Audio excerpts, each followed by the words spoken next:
Hello, welcome to my panel, which is titled Towards a More Accessible Fandom, Making Your BL Creations More Accessible on the Web. I'll be talking about accessibility with you all today, both web and digital, and maybe a little bit of in-person related accessibility. On my first slide, there is a picture of a slice of orange and a accessibility symbol with a person with their arms outstretched in the color of orange and an icon of a skateboard, because you're going to be talking about skateboards today a little bit. Yeah. If you want to follow along, as well as look at some resources that I've included for this panel, you can follow along and find all the related slides at https://awsketch.com/resources/citruscon 2023.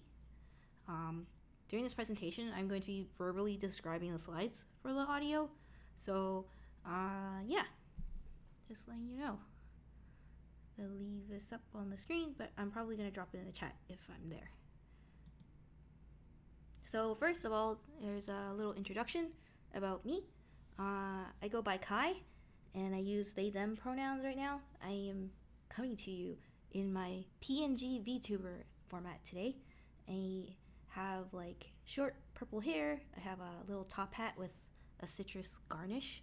I also wear orange glasses, and I'm wearing a button-up shirt with a red tie and a yellow rose. It also comes with armbands. This is my outfit.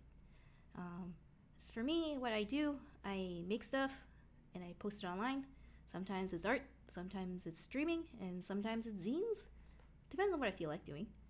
I am an accessibility advocate. I don't consider myself a person with a disability. I do wear glasses and I have to wear them all the time. And also I'm not an expert on accessibility. So yeah. I'm really into this skateboarding anime called Skate the Infinity. There might be slight spoilers in this talk, so just fair warning. I'm not going to cover major points that's a major spoiler, but it's related to my talk about accessibility. And as for the last point, it's like if you've gone through some of the things or experienced the things I'm going to talk about in my panel today, maybe if you're comfortable, you can drop a comment about your own experience. So that your fellow panelists and people who are here can learn from it. As for the photo in this slide, it's a picture of my skateboard, which is a MIDI logo skateboard that I bought during COVID, and it has the design that's in the style of Adam's skateboard from Skate the Infinity, which is like a heart with like swords stabbed through it. It's on a golden chrysanthemum, and it has the word "till death us do part." It's strapped to a backpack. I usually start my talks with a summary slide so that if there's something you want to take away from this talk, it would be the one slide you need to remember.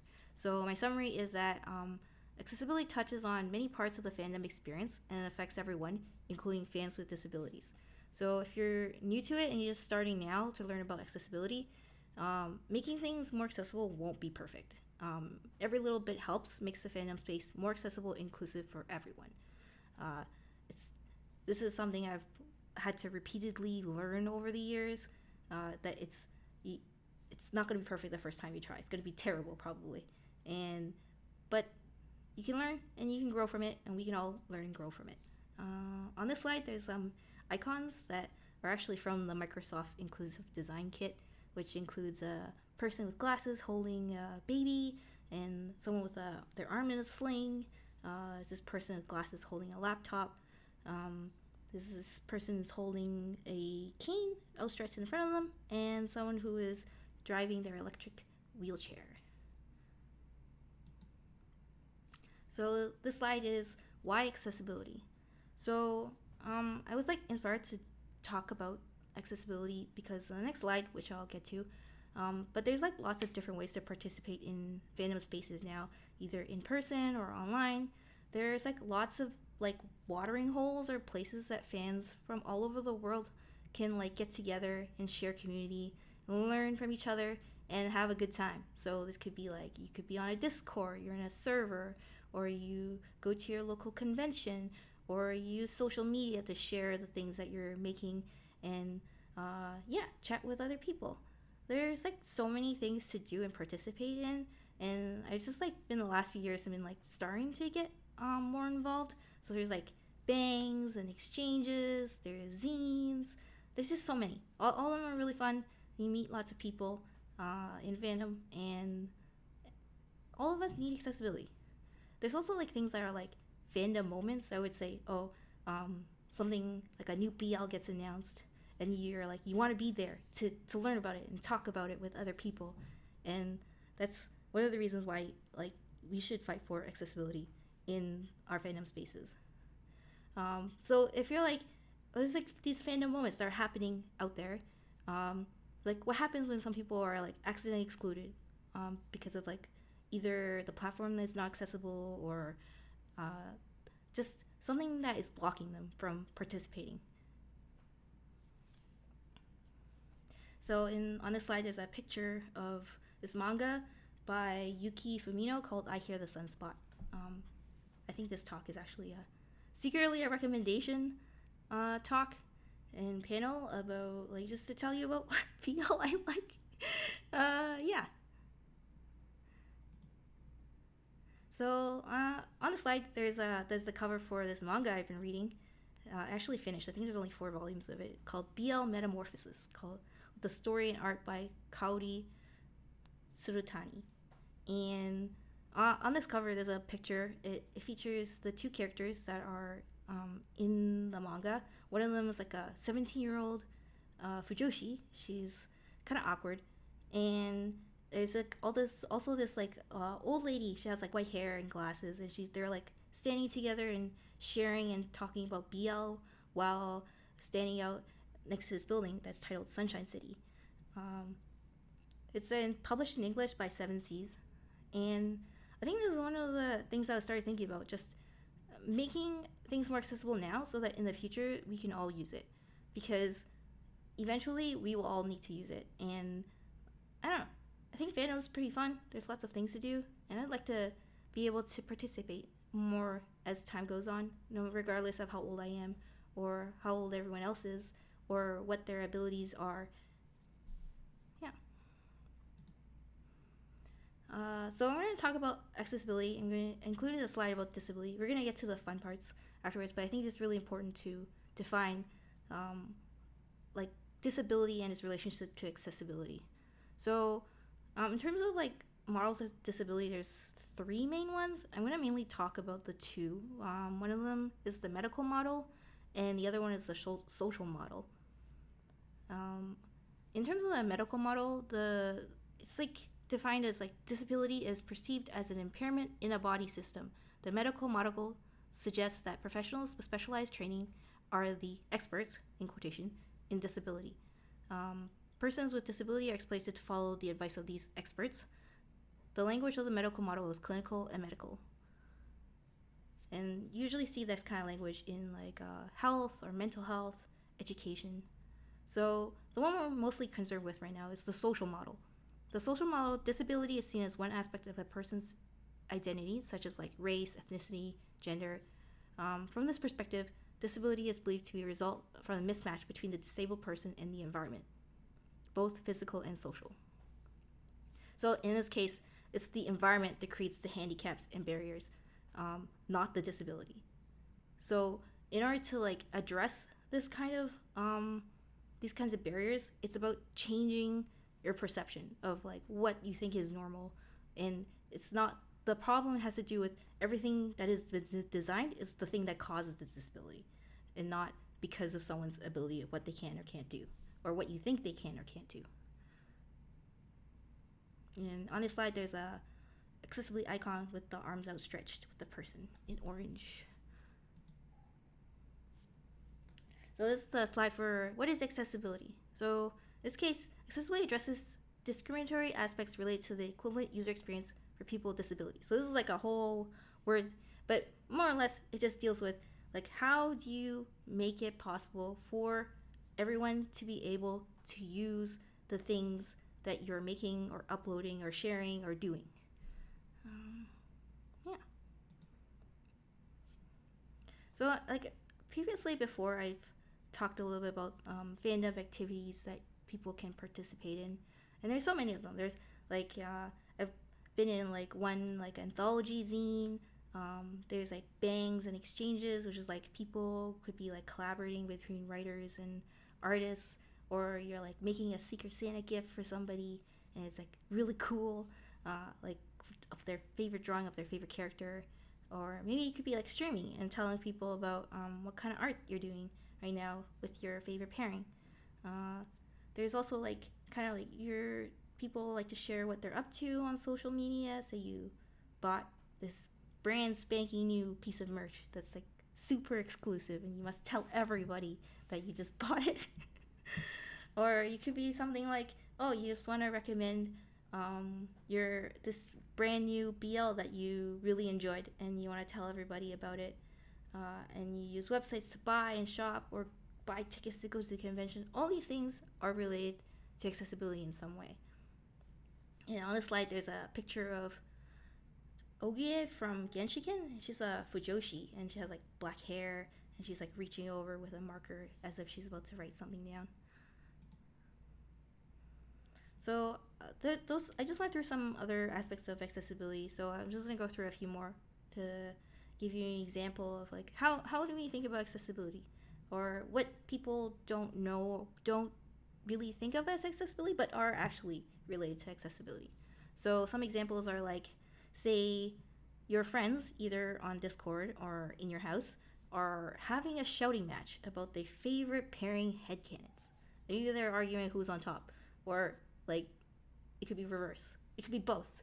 They're having a good time. They're yelling at each other, but you need to catch up on some anime. It's on the television.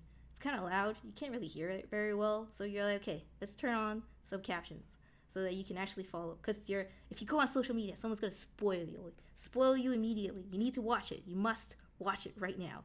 And while your friends are shouting, and you don't want to tell them to be quiet because they seem to be having a good time. Or say there's some exclusive merch that it's gonna come out really soon. Like it has a time. It's gonna be a lottery. You must buy it, but you have a migraine and the screen is too bright. So maybe you use their accessibility setting or like a dark mode to make it a little bit better for yourself, and not so you don't have like a terrible migraine that like make it a little bit worse because you really want to buy this merch. So there's an example which is like a physical real world example. Say you're going to your local anime convention or your local BL convention if you have one,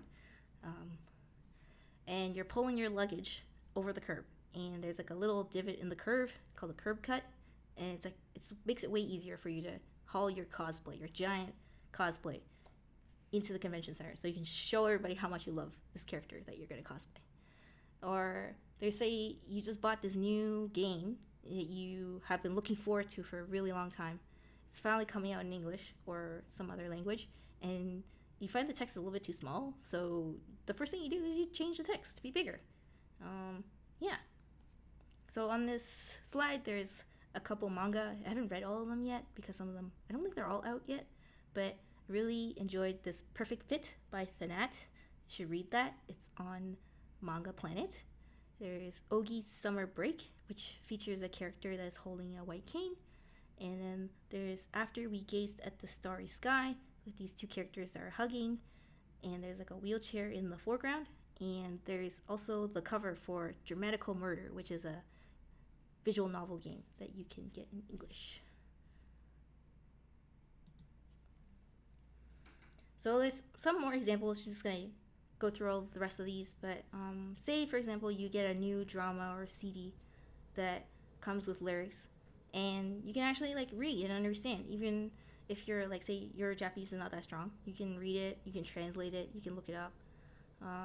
Or it's say things like, oh, I'm sharing what you've been up to on social media because you want to make that I'm gonna say journey, like a pilgrimage. You want to go to the pilgrimage of like go to Ikebukuro and like where all the Fujoshi and Fudanshi and Fujin go, so you can buy all the BL that you've been dreaming about your entire life. or you're just catching up on some new manga or anime before you get spoiled, but you have to be like super quiet because there's like other people in the other room or something like that. So on the slide, there's a picture from it's a given audio CD, I believe, with the main character Mafuyu with a mic. There's also a screenshot from looks like a pixel art of Ainosuke, but the teenage version. He has like blue hair and a hood, and he's holding a skateboard. And then their last picture is of like a trip photo I took where it's this two merch of these two characters from Skate the Infinity called Tadashi and Ainosuke. One of them has black hair and the other one has blue hair, and they're like kind of posed up next to some really pink and cute cherry blossoms. I really like this photo. See, like, oh, I off to do fun things in the real world with my favorite characters. But you're wondering, we just went through all that, and you're like, what does this have to do with fandom? So according to the CDC in the U.S., 1 in 4 Americans, this is an American specific stat, have some form of disability. So like 1 in 4 people have some form of disability, and that's like a really big number. That's like huge, and the number of that will only grow over time because everybody gets older. It's just a fact. There's just been some things I've been noticing that people have been doing that they aren't aware that they're doing something that's making like their things that they're uploading or they're doing something at the event that's making it more inaccessible for people. Either like people have auditory issues or visual issues or neurological things like that. This is kind of like preparing for the future you. So even if you don't like identify as someone with a disability, or maybe you are one, this is for preparing for yourself for in the future. Like you might not know if you need it right now, but you will eventually. Like we will all eventually become more disabled than we are right now. So something that might become like you might think might be a minor annoyance right now might be a major blocker, just like completely stops someone from like enjoying the same things that you're enjoying, or like participating in something that you think is really fun. You want them to come, but it's just like something is blocking them from coming. Could be like there's flashing lights, or there's not enough color contrast, or the website where you can buy the ticket can't be used without using a mouse. Like there could be like they have a repetitive stress injury or something like that. You just never know. On this slide, there's like the characters from the BL anime Given, and then 2 people are like in the back are looking on with shock, and then the 2 in front are like posing and like arms crossed, and it's like super sparkly. So I'm gonna talk a little bit about Skate the Infinity, and like this is story time. Like the part I might have mentioned that we talk a little bit about skateboarding injuries, but yeah, like I mentioned before, I don't identify as a person with a disability, but during COVID, I did pick up skateboarding. No, I am not Tony Hawk. I have watched a documentary on Tony Hawk, and Tony Hawk is just on a whole other level. But I can stay on the skateboard right now, and I've rolled off a curb, do manuals. Still can't quite do ollies, but I think it's always a learning experience. So in this case, I want to talk about there's like multiple characters from that skateboarding anime called Skate the Infinity that actually experience like temporary disability in the course of the show. Like, so in this case, this is Reki. He's a redhead. He has his arm in a sling, so his arm is just like impeded, so he can't really skateboard, and he can't really do things with both hands now. Because it's going to take 2 weeks to recover. The caption says, they said 2 weeks to full recovery, which is pretty good. Like 2 weeks, but 2 weeks is a long time, actually. And then on the next slide, there's 2 other characters, one with pink hair and one with like a kind of like an orange mop top. This is like a Cherry and Shadow from Skate. They are both in wheelchairs at the hospital. recovering from their injuries while participating in an underground illegal downhill free ride skateboarding race called S, which is the plot of Skate the Infinity. You should watch it, Skate the Infinity. This is a major endorsement for this anime. The caption it says from the subtitles, it's like it says Adam nominated him. So all these characters have experienced temporary disability through the like participating in skateboarding, and it's like most people, they don't really think too hard about things until you've experienced it yourself. So this is another part of the story where I too also experienced this. So I mentioned that I started skateboarding, and most of the time I was just like skateboarding around my neighborhood, so I didn't really see too many people. I decided one time to go to a skate park. I have been to a skate park after this, but I want to tell you, the first time you go to a skate park, please don't go by yourself. I went by myself, and let's just say I fell down. I kind of went down a ramp, like a very small ramp, and I kind of fell down. So, yeah. And when I fell down, I sprained my arm pretty badly. So I managed to get out of that okay, but like my arm was pretty messed up for like a few weeks. Like that involved like everything that you've ever wanted to do with two hands are suddenly out the window, which is like a lot of things. You just don't realize it until you've experienced it, where it's like suddenly all the things in your house just don't really work super well, because you're like, who designed this? Why does everything require me to use both my arms? And one of my arms is in extreme pain, and it's terrible. It's terrible. Why didn't they think of this when they built this place? Why didn't I think of this when I bought all these things? And yeah. So in this slide, there's like a picture of me when I fell down.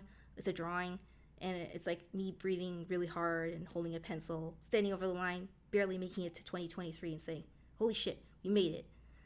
As well as my skateboard, which is like themed after Adam's skateboard, and a picture of like me in the shadow at the skate park before disaster struck. So what does that have to do with accessibility? This is that you just don't know when it will happen, but it will eventually happen to all of us at some point. You just like find out, like you're trying to use a website, and it's like for me, it wasn't my dominant arm, so I could still use my mouse. But if it was my dominant arm, there's gonna be a lot of things I can't do in that time. Like I could have, like if your website is not accessible by like keyboard or some other way, it's just it's gonna be terrible. You're gonna miss so much stuff in Fandom. You could be like relaxing in bed, you're trying to recover, but you can't use these websites that are inaccessible. That's just not fun. So I'm going to be going through some examples of accessibility, just ways to improve your accessibility when you're like participating or organizing or doing fandom things. But I'm going to preface all this with being accessible isn't like the opposite of fun, isn't anti-fun. Like these are things you're going to see, some things that maybe you've done before, and you're wondering like what's wrong with it. And I'm just going to tell you now that it's just, these are like the things I mentioned about like things being blockers or just excluding people, just like being a little bit more conscientious in the future about like how you share, when you share something. Yeah. So in this case, there's a screenshot from Trigun Stampede, which is not a BL, but I really enjoy it. There's a lot of characters I enjoy. And this is Vash the Stampede. He has like blonde hair, and he's wearing these like orange glasses and this big red coat, this iconic red coat, and he has both his arms up. One of them is like a robotic bionic arm, and he has like kind of like this like shocked expression because something's happening.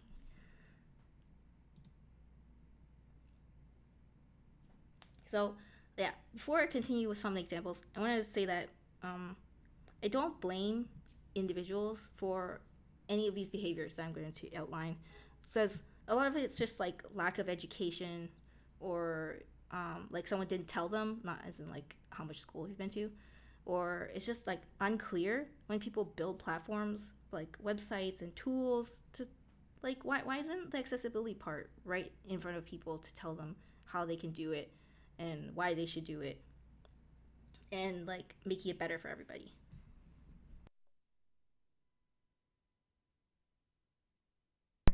Like, so for example, so recently, there's been a couple of social media platforms popping up.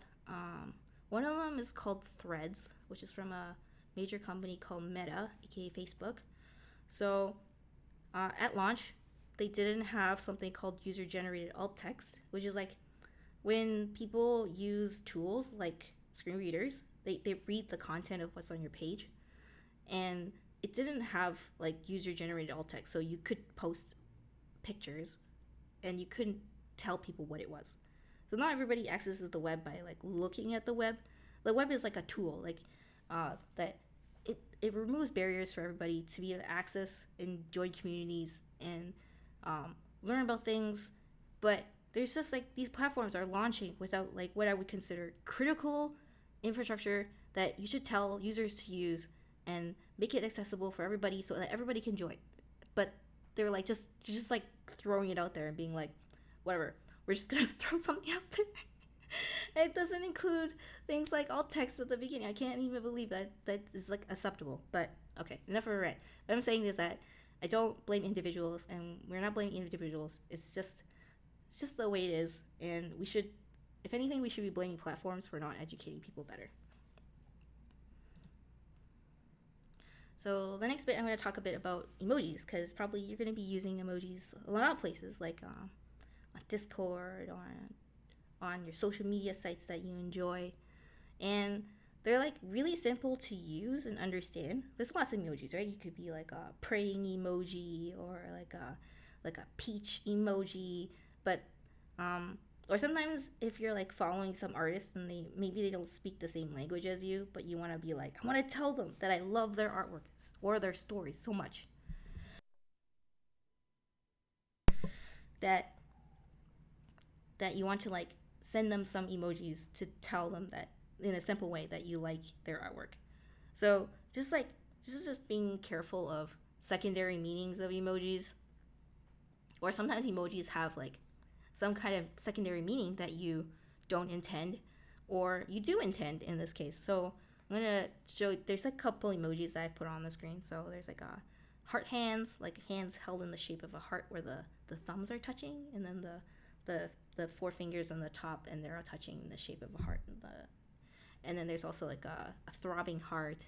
There's like a peach emoji, which people usually kind of associate with the butt. There's also an eggplant emoji, which also people associate with genitalia, like a dick. There's also a cherry blossom and a cup of green tea. For those of you watching at home, there's two of these emojis, cherry and the green tea. It's kind of like a symbol for one of the pairings in Skate the Infinity. So there's like probably maybe you've seen this meme go around where people are joking about red flags in characters or red flags in something they've experienced. And the thing about emojis is that they have some kind of associated name with them by default usually.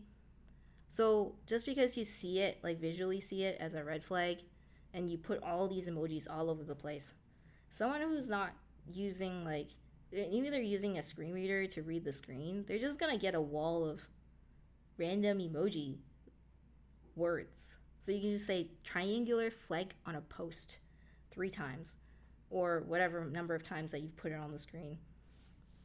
And it doesn't really make a whole lot of sense, and it sounds really annoying to have to read everybody's meme posts for the next, I don't know, what's the cycle of a meme these days? The next week or so. Yeah, so just like being a little bit careful about how you use your emojis. Just like maybe like sprinkle them in there at the end of your sentences. Maybe not like 15 of them, and maybe not like all of them all at once. Yeah.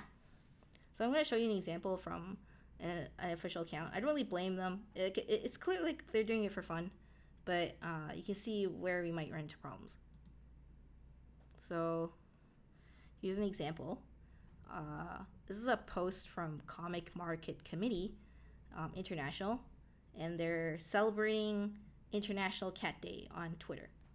So in this case, there's like a there's a couple rows of yellow and black cats, and they're arranged in a way where it's like if you could look at this tweet and you could see everything on it, it you may or may not be able to see that there's like a 102 inside this sea of cats.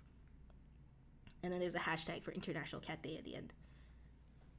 So one of the things it did do well, which is that they used like they capitalized the first letter of each hashtag.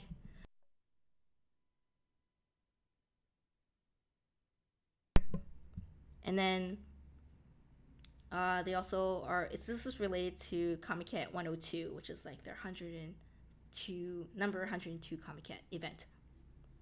But if you read from left to right with all these cat emojis, it doesn't make a whole lot of sense. It'll just be a read, like if you're using a screen reader, it just reads what's on the screen.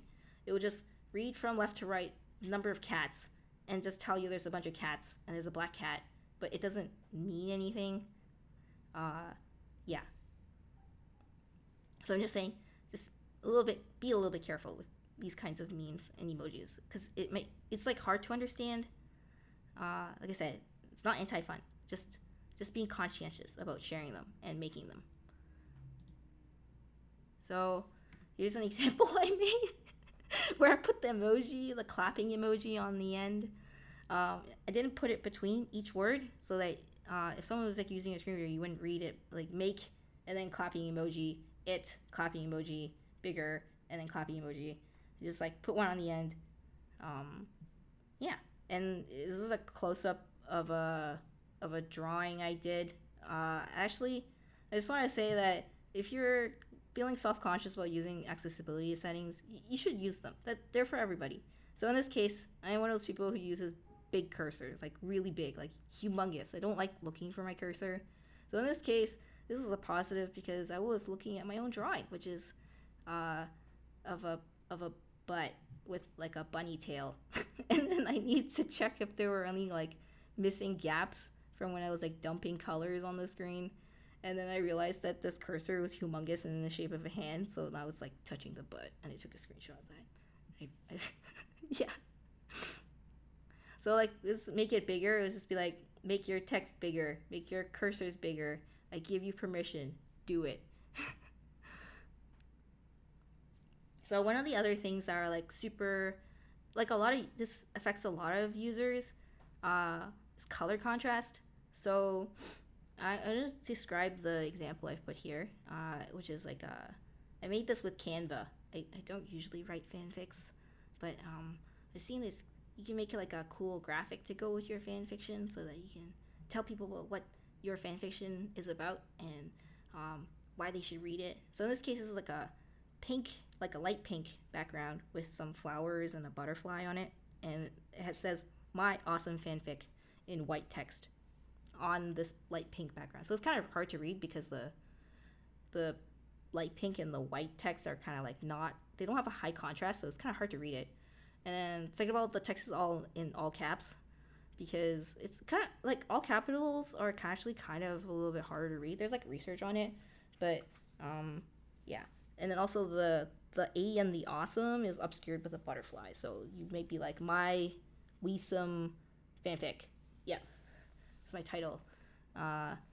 So I'm just saying that when you pick like themes for your websites, like your card or your fan fiction graphic or like your website, you should consider like size difference and like color contrast so that you can read it easier for people to like not have to strain their eyes so much, and try to like avoid busy backgrounds to interfere with the text because you just don't know what screens people are using. Like it could be a phone, it could be a desktop, it could be anything.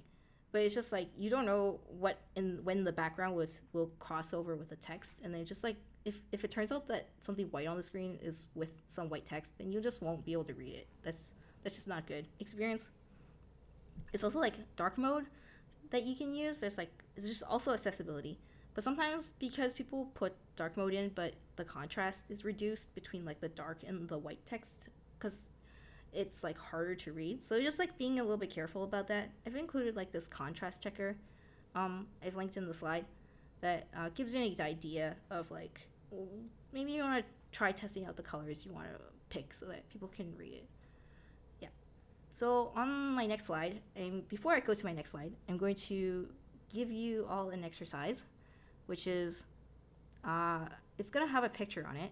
I'm going to describe the picture, but I think before I describe it, you can try having taking a try at the thing I'm going to describe next. Just like keep it in the back of your mind. You can type in a chat maybe, or just think on it. Yeah, you don't need to know what this show is from. This is not like, is it BL or not? It's just like an exercise. Yep, for fun. So one of the big things that I mentioned before, which is alt text.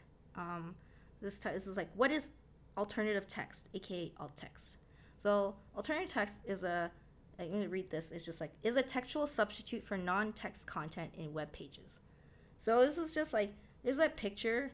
You put pictures up on the website, on the web, on your like archive of your own fanfic, or on Twitter, or I'm not on too many social media sites right now, so it could be any of them. I think Instagram has it too, which describes what's in the picture. Either for screen readers, it's secondarily used for like search engine optimization, but mostly for people who use screen readers to describe what's in the picture, because otherwise the picture doesn't have any context. Like, I know people have been talking about using AI to detect what's in the pictures, but AI doesn't give you context about why this picture matters, what it is. You tell me AI is going to be able to tell who these characters are and what they're doing in this picture. You put some like your Fujin glasses on and you can tell me about what's in this alt text of this picture. Also, it's like really important to include in your posts, especially if your post is like picture of text. The picture of text should include the text.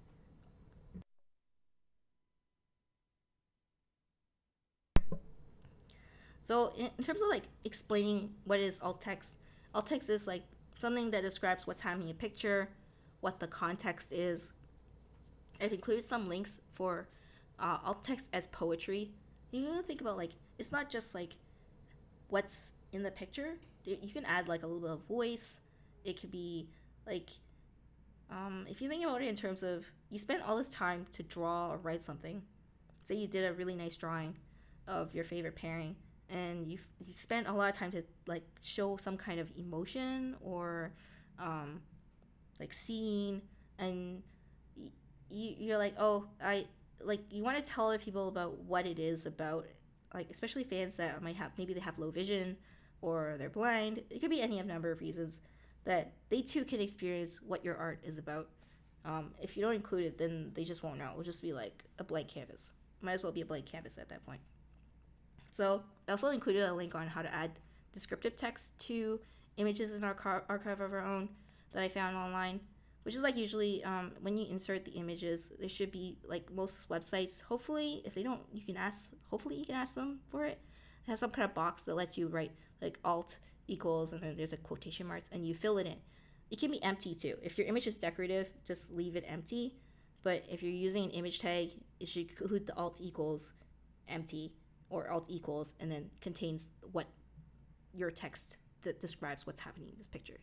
Okay, so hopefully you've got a good look at what the picture is, because I'm going to go through adding alt text to this picture that I thought of. So I'm going to tell you about what alt text should be. It should be informative and concise.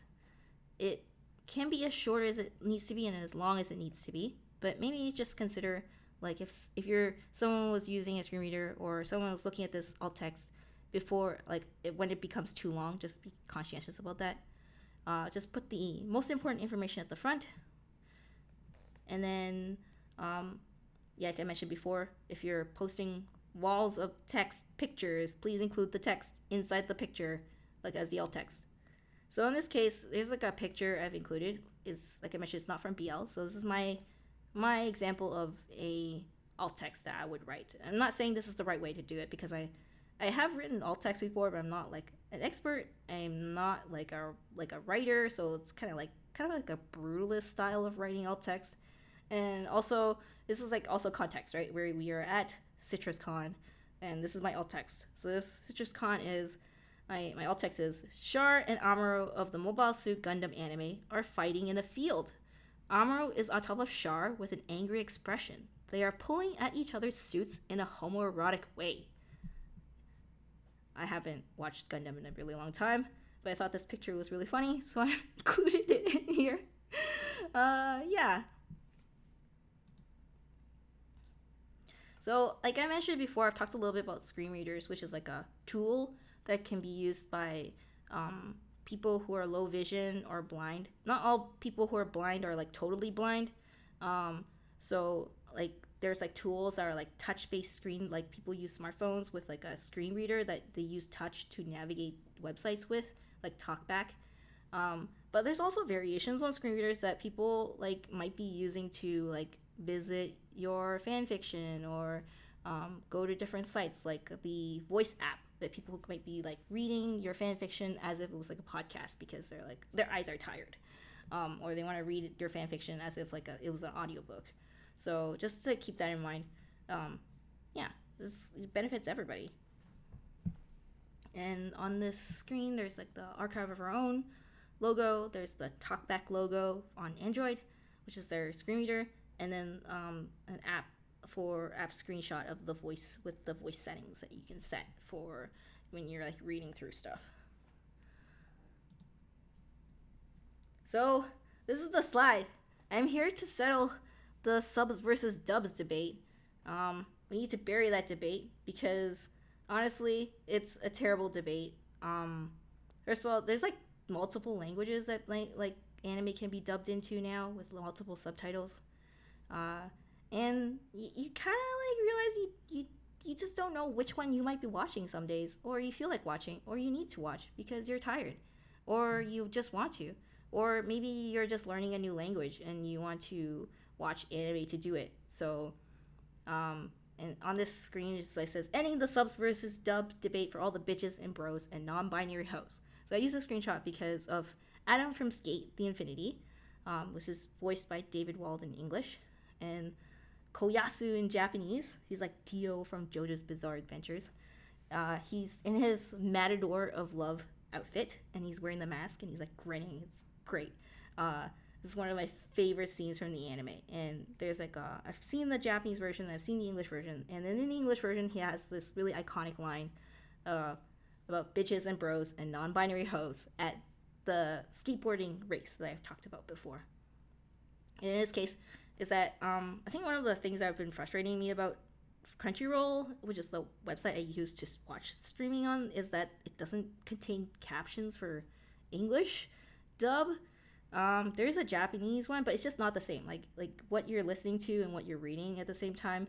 It really helps when the language, sometimes it just needs to match up. Like I have focus issues sometimes, so it'll be like I want to watch the English dub because David Wald's cool, and I want to have captions that tell me what is being spoken. Like sometimes it might be like accents, like American accents or something like that.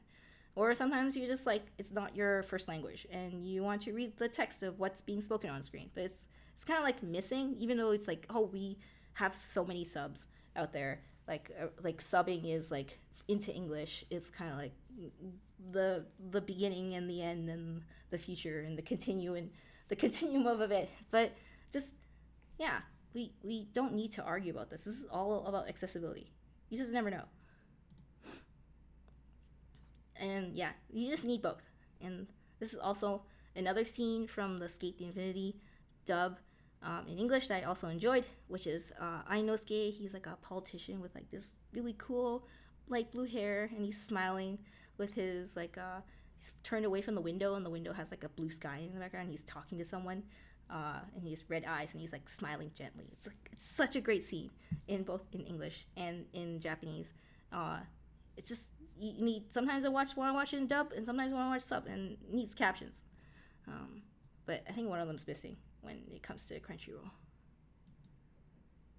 And I often like talking a lot about like digital accessibility, like websites, or like you go on Discord or other sites like that, like all these like other websites like Zoom and stuff have like captions. So they only just recently added, I feel like in the last few years, they've like opened it up to add captions. You're like, why didn't we have this before? Why don't we have it now? But I just want to talk a bit about conventions and events. Is that now that like things are like opening up a lot more, there's like some things that I think we should do more often, which is like if there's a microphone, please use the microphone. If someone is like shouting at the crowd to be like, should I use the microphone? You should shout back that yes, you should use the microphone, even if you're like in the second row. And then ask them to repeat the question if there's like some kind of like Q&A thing going on. The speaker should repeat the question and then answer it so that everyone can hear it and not be like missing half the context.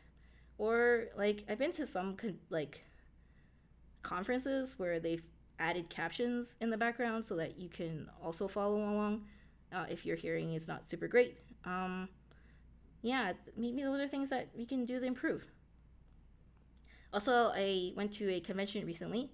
I've included a photo on this slide, and I realized there was one of the things that was like really good about it was that it actually had places to sit down, and it wasn't like hostile to people sitting down taking a break at the convention. Yeah, it's just like why don't we have this here? I'm like low key roasting my local convention, but it was really nice to see that. You'd be like, people can take a break when they need to and not be like forced to stand. I mean, you can't stand for a long period of time, or maybe you're just tired. It's good for everybody. More places to sit. AC. Also, it'd be like when you're like running events and stuff, there should be like clear accessibility policies to explain like to people how to make their experience better and things like that, and also educating volunteers to help people out. And just like even like things like, oh, when you build a website for your event, maybe you choose the theme that's more accessible, like a bigger contrast, bigger text. People can use it and buy it without having a panic attack because the time is ticking down and there's no big red flashing text.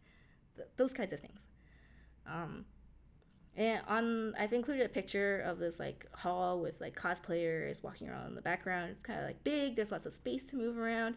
I've also included like a chair, like a sofa that I took a picture of. That was really nice. I put my little puppet charms of Tadashi and Ainosuke. And they were like sitting there on the couch taking a break. And I've also included like a picture of him, the anime Sasaki and Miyano of he's wearing a mask. He has like dark hair and he's wearing a mask. So you're wearing a mask when you're sick or having policies related to masks. Those really help because like there's just people who are like vulnerable, and we should enforce like letting more people go to these events safely is never a negative. I don't think it's negative. It's never a negative. So a lot of it is like maybe you're not the person who needs it. Right now you're like, oh, I don't need captions right now, but I think it's good to speak up about it when you see it, because you never know when you might need it in the future.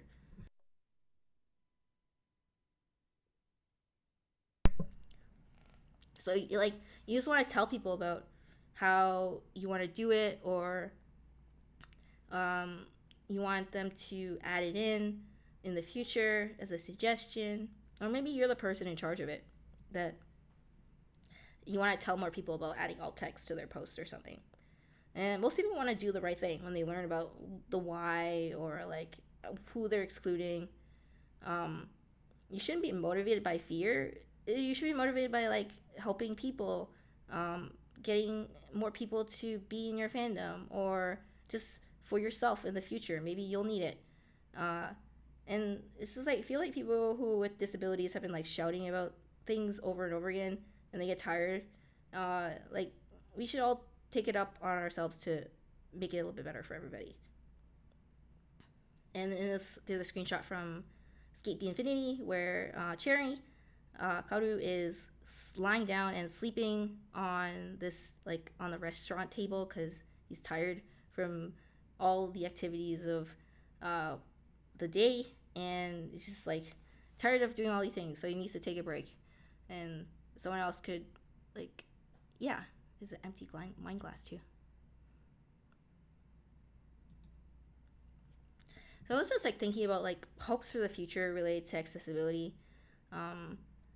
Like I don't know if this talk will have captions, but I'm gonna try my best to create captions or a transcript of it, like a text version of it, and put it up on my site.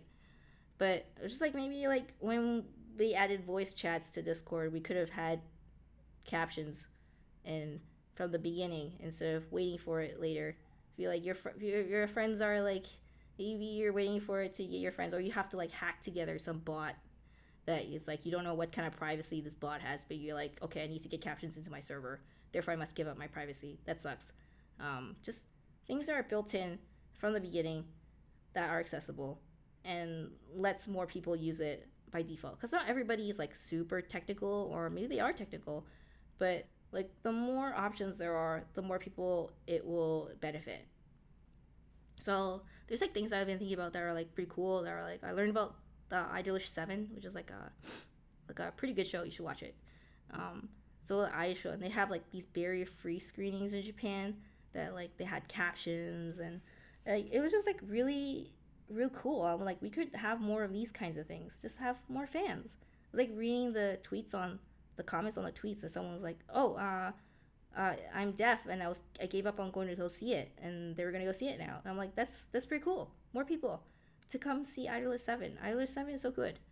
Um, Also, like I think I might mention about caption dubs. Just maybe you're buying more than one version of it. Maybe you bought the Japanese version, or you bought the English version. You want to watch it in another language because you heard the dub was really good. So we should just like put more of those things in it so that more people can enjoy it, regardless of like their like first language or second language is. Another thing I was kind of hoping for is more online and hybrid cons, because conventions are kind of hard to get to.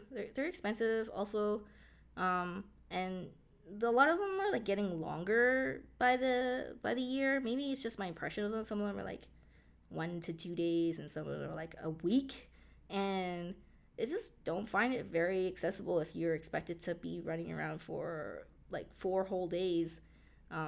And there's no like hybrid option to be like, hey, I'm gonna take a break on day 2 and watch from home where all my snacks is, and I know where the bathroom is, and I can go pet my cat when I have time. Those kinds of things.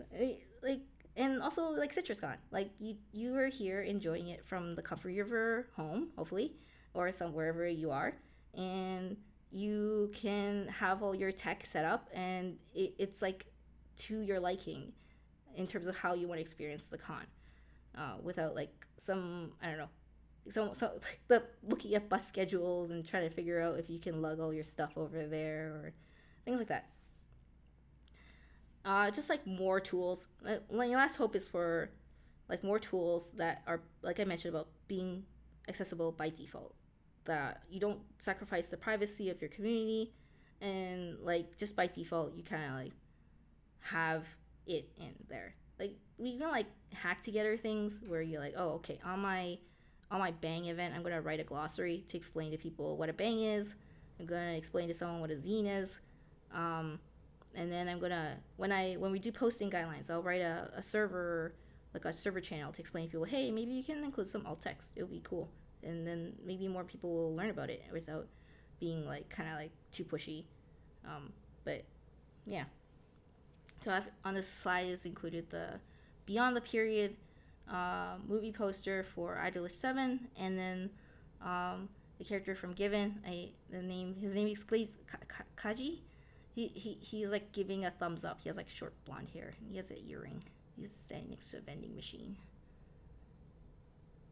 More accessibility is not a bad thing. And that's it.